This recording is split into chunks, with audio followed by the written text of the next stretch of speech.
dhateng anak-anak damai buat anak-anak ingkang kula tresnani kelas 7. Sumangga kita sami-sami sinau belajar kaitan bab 3 utawi ulangan 3 menawi ing buku paket ulangan 3. Ngoten nggih anak-anak sekalian, mugi-mugi tansah tetep jagi kesehatan kesarasan ing mangsa di saat musim corona nggih. Anak-anak kompetensi dasar inggih menika 3.3 inggih menika memahami isi teks cerita rakyat. Lajeng KD 4.3 menceritakan kembali isi teks cerita rakyat dengan ragam ngoko. Tujuan pembelajaran atau tujuan pasinaon, setelah melakukan pembelajaran dengan menggunakan aplikasi Google Form dan YouTube, peserta didik dapat menjelaskan isi cerita rakyat, menjawab pertanyaan yang berkaitan dengan cerita rakyat yang disajikan dan menceritakan kembali isi cerita rakyat dengan ragam ngoko. Lajeng anak-anak sekalian lalu cerita rakyat ingkang kita rembak inggih menika cerita rakyat. Ing ulangan 3 anak-anak sekalian, inggih menika cerita saka rakyat.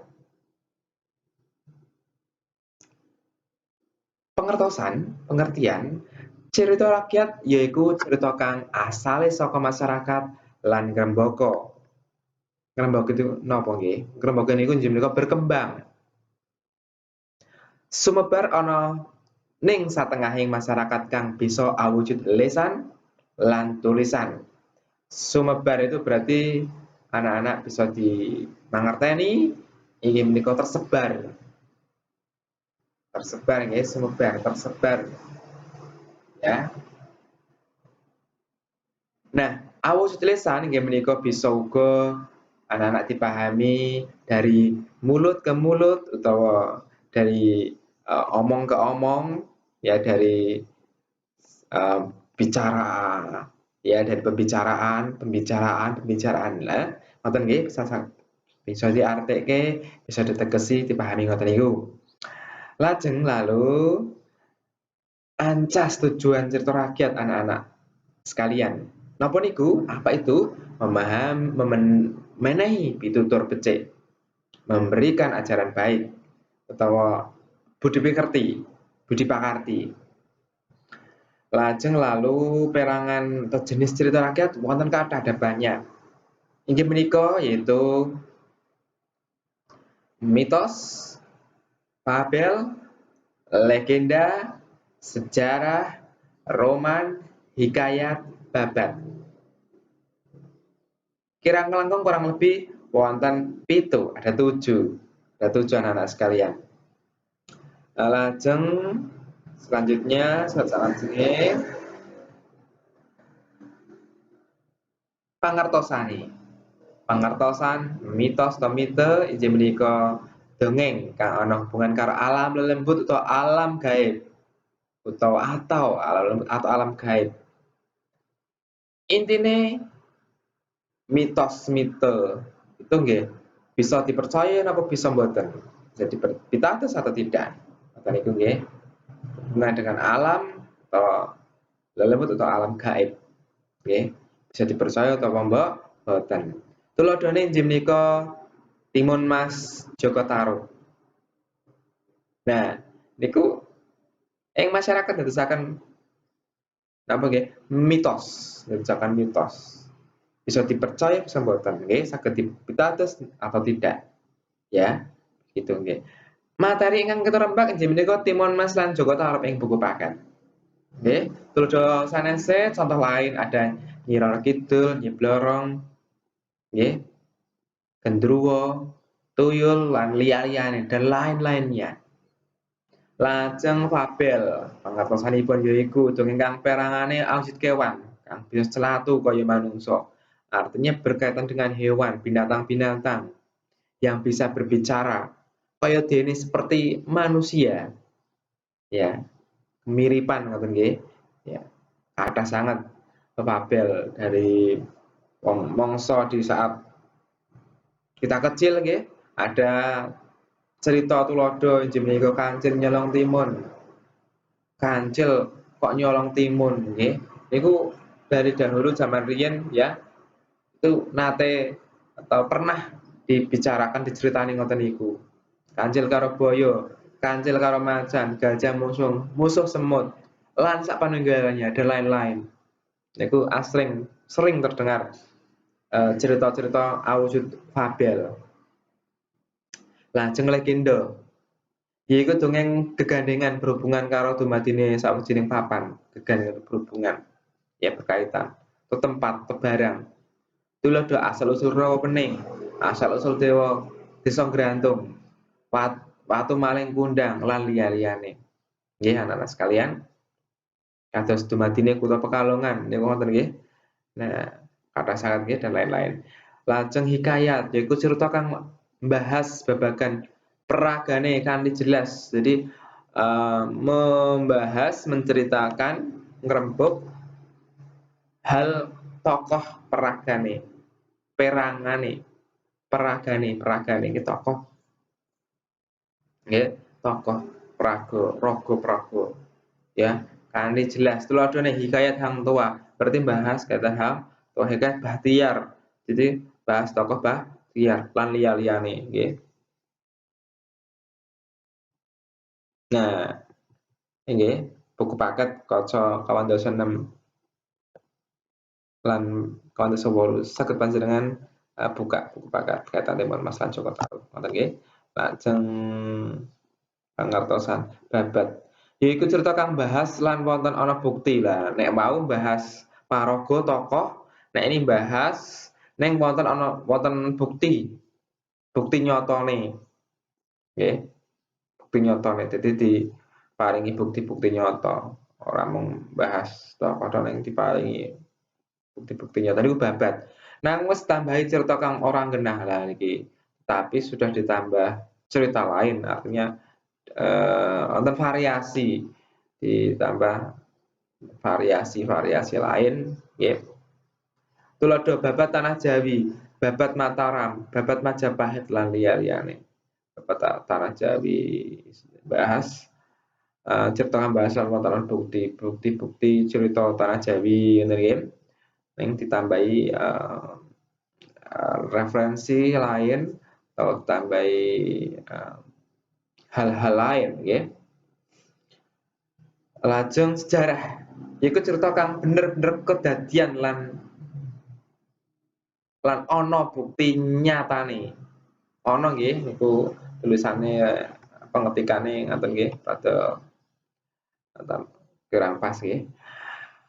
Bener-bener kedadian lan ana bukti nyatane niku cerita sejarah. Kados panjenengan sinau mapel IPS menika IPS wonten sejarah nggih. Niku nggih wonten bukti nyata. Nggih, wonten ada. Iki tulisane saya pengetikannya lagi salah nggih. Ana bukti nyata, ada bukti nyata sejarah Jenderal Sudirman. Nggih, harus ada bukti nyata bahwa Jenderal Sudirman iku misale perang nah membela bangsa negara itu kapan wonten buktine, wonten foto-fotone nggih, wonten jejake ngoten nggih. Lajeng Jenderal Sudirman iku wafat utawa tilar donya basa Jawane itu kapan niku wonten bukti-bukti nyatane nggih. Lajeng roman, yaiku cerita kang nggambarake uripe pawongan mulai lahir tekan pati. Pawongan itu ya tokoh, orang ya, paragane tadi ya, tokoh orang mulai lahir tekan pati dari mulai dia lahir sampai mati. Itu roman. Jenis roman adat, roman sosial, roman detektif lan liyane. Nggih. Jadi cerita kang gambar uripe pawongan. Cerita rakyat ingkang irah-irahan Timun Mas. Mekaten cariyos Timun Mas lan Buta Ijo. Dek jaman biyen ing salah sijining desa, ing desa kasebut ana mbok rondo sing urip dhewe, ora ana putra utawa sedulur. Amarga urip dhewe, rondo mau kepengin kagungan putra. Saben dina rondo tunggu awan bengi ing ngarsane Gusti Allah supaya diparingi putra. Dheweke yakin menawa panjaluke bakal dikabulake dening Gusti Yang Widiwasa. Rondo anggone tunggu awan bengi ing omahe kuwi mau kepung putra sing kebeneran lewat sajedake kono. Putu ijo banjur nyeluk Mbok Rondo supaya metu saka omahe. Mbok Rondo kaget ngerteni wis ana putu ijo ing ngarep omahe. Putu ijo ngomong menawa bisa nulungi menehi putra. Putu ijo lan Mbok Rondo ngenake prajanjen. Mbok Rondo bengak atine krungu kandhane putu ijo kuwi mau lan nyaguhi kabeh panjaluke putu ijo menawa diparingi putra tenan. Panjale putu ijo yaiku menawa putrane Mbok Rondo wis gedhe dijaluk arep dipangan. Kekarone nyetujoni prajanjen mau. Sabanjure putu ijo iku menehi wit timun sing kudu ditandur Mbok Rondo. Sawise putu ijo kuwi mau lunga, Mbok Rondo nandur wiji timun iku ana kebone. Wiji kuwi dirumat lan diopeni kanthi kemati, disiram, diresiki sukete lan dirabuk supaya cepet thukul. Sawise thukul lan dadi wit timun kang subur, wit timun iku mau wis padha uwoh. Ing antarane akeh uwoh timun, ana salah sijine timun kang nganeh-nganehi. Rupane kuning emas lan gedene sak guling. Timun iku banjur pecalan ing jero timun mau ana bayi sehat kang apik lan ayu rupane. Mbok Rondo bungah bengali amarga panjaluke kepengin kagungan putra wis kaleksanan. Mbok Rondo ngucapake syukur marang Gusti Allah amarga tungane wis dikabulake. Bayi iku mau wadon, pakulatane resik alus kaya kulit timun amarga lair saka timun sing kuning kaya emas. Bayi wadon kuwi mau dijenengake Timun Mas. Sawise Timun Mas ngancik diwusu, Mbok Rondo kelingan janjine karo putu ijo menawa arep menehake Timun Mas. Mbok Rondo dadi susah atine. Rena wengi Mbok Rondo donga supaya entuk pitulungan saka Gusti Allah. Salah sawijining wengi Mbok Rondo ngimpi ketemu Pertopo utawa Resi ing Gunung Gandul. Pertopo kuwi mau kang bisa nulungi supaya Timun Mas ora dipak. Matur nuwun. Nyuwun pangapunten anak-anak sekalian ingkang kula tresnani yang mugi-mugi saged mupaganti bermanfaat dumateng panjenengan sedaya. Gladen wangsulana pitakon-pitakon ing seri iki kanthi patitis. Timun Mas iku putrane sapa? Apa panjaluke Mbok Rondo marang Gusti? Apa isi prajanjen antarane Mbok Rondo lan Putu Ijo? Kepriye isi impene Mbok Rondo? Kepriye wusanane Putu Ijo namoni pati? Gladen utawi latihan soal di atas ini saya cantumkan juga